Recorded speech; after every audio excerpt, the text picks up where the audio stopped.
Olá, pessoal. Estou dando continuidade à nossa aula de ciência dos materiais, tá? Do ponto onde a gente parou. Hoje a gente vai falar sobre falhas, né? Dando continuidade. E aí a gente inicialmente, já dividimos as falhas em dois grandes grupos, tá? As causas chamadas... Não, desculpa. Dentro das falhas, né? Eu já falei de falhas, na verdade. Agora a gente vai falar sobre as causas, tá? As causas das falhas. Então aí a gente dividiu as causas em dois grandes grupos, tá? O primeiro que a gente vai ver são as causas chamadas raízes. Causa raiz, provavelmente você já deve ter ouvido falar. Ou seja, é o motivo principal pelo qual aquela falha ocorreu, tá? E depois a gente vai falar sobre causa primária, que é aquela causa aparente, aquela o qual está mais evidente que foi a causa, né? A causa primária ela é mais técnica e a causa raiz ela está no nível mais sistemático, mais gerencial, até que a gente chama, porque ela envolve sistemática. Então, por isso ela é dita. A gente vai entender isso aí ao longo desse vídeo aí que a gente vai explicando, tá? Então, causas, né? As causas, então, nesse nível que a gente chama sistemático, tá? São causas raízes, ou seja, a causa principal de uma determinada falha, de um determinado problema envolvendo materiais. O primeiro deles é a seleção incorreta do material. Obviamente que essa causa ocorreu devido a algum outro detalhe mais aprofundado aí que deve ser investigado, tá? Então, nenhuma dessas causas é uma informação final, ela pode ser ainda trabalhada para se chegar, que é o caso aí, seleção incorreta. Obviamente que você deve se perguntar por que a seleção foi feita incorreta. Então, faltou alguma coisa, isso vai aprofundar mais essa causa, né? Essa causa. Então, defeitos de fabricação, né? A seleção incorreta do material está mais relacionada ao projeto, né? A parte de desenvolvimento de um determinado produto. Defeito de fabricação já está mais ligado à parte de fabricação. Então, a gente precisa entender que os materiais eles serão processados, fabricados ainda e podem ser gerados defeitos. Então, nesse momento aí, algumas causas estão relacionadas ao defeito. Assim como defeitos de fabricação deve ser aprofundado. Qual defeito? Onde? Né? Então, essas perguntas são pertinentes a uma análise de causa, certo? Que não é o nosso foco aqui. Nosso foco aqui são materiais, né? Mas é pertinente a gente comentar isso, porque essa análise deve sim ser aprofundada para se saber onde exatamente ocorreu. Dimensionamento de projeto, então, isso está relacionado às informações iniciais de um projeto. Antes da etapa de seleção de materiais, eu preciso de uma série de informações de projeto. Então, o dimensionamento do projeto tem a ver, muitas vezes, com as informações iniciais, que são o input da seleção de materiais em si, da seleção, né? Que pode gerar uma seleção incorreta por causa de um dimensionamento de projeto. Mas não, a seleção incorreta que eu coloco ali não está exatamente ligada à parte de dimensionamento incorreto. Porque aí o dimensionamento incorreto, no caso de uma informação preliminar, está ligada a um outro aspecto do projeto e não ao material em si, certo?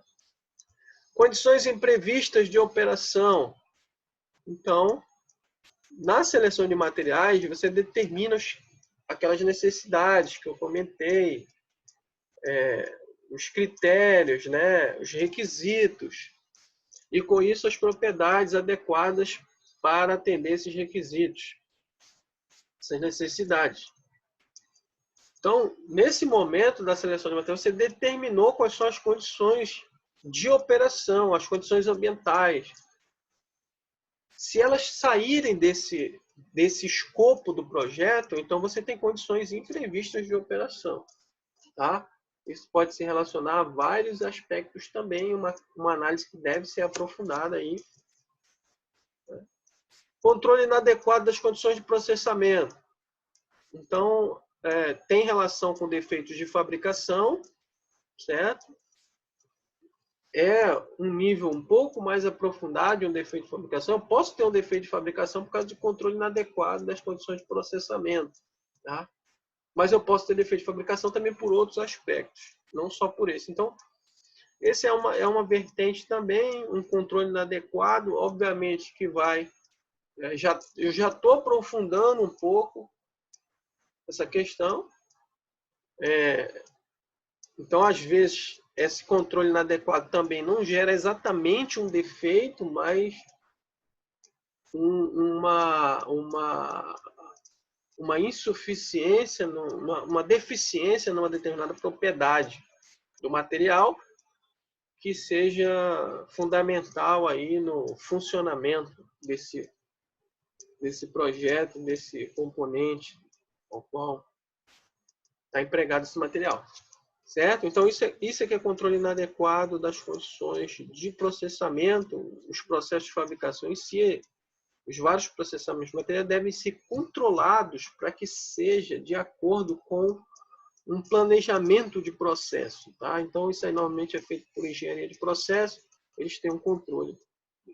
Controle de qualidade inadequado. Então, qual é a diferença aí do controle inadequado das condições de processamento e controle de qualidade inadequado? O controle de qualidade, normalmente, ele é feito posteriormente ao processamento.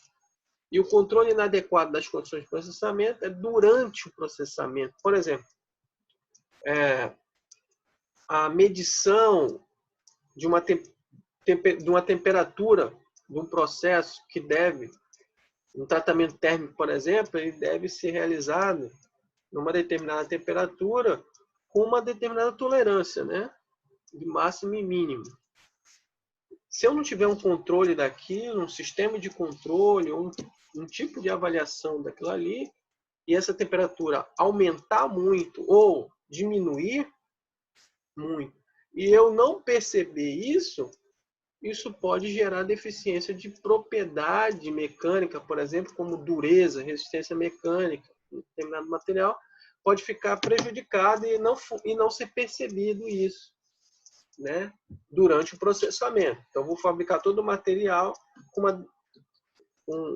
uma deficiência devido eu não ter controlado o processo.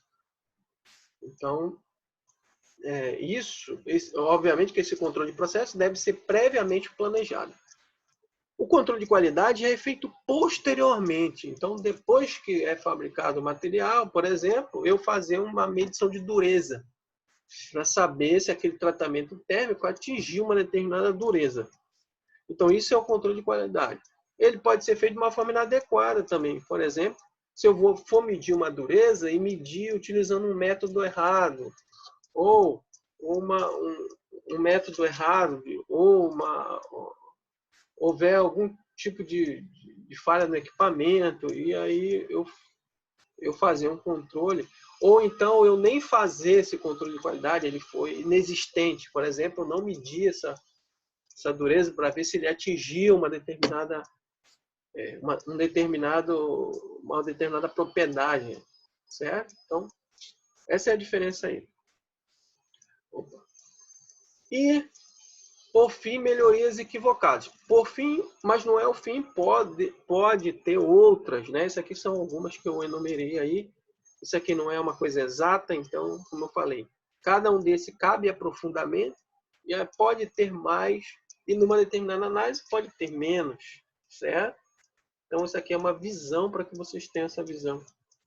Melhorias equivocadas, então, nesse caso, seriam alterações pós-projeto, por exemplo, como redução de custo ou uma determinada melhoria por causa de uma determinada falha que acabou prejudicando uma outra propriedade. Então, isso pode ocorrer. Por isso que as melhorias de projeto, principalmente de materiais, devem ser muito bem avaliadas, muito bem estudadas, porque eu posso, por exemplo, empregar uma redução de custo num determinado processo, num determinado processamento desse material e avaliar uma propriedade que não foi impactada e uma outra propriedade foi impactada por essa alteração, certo?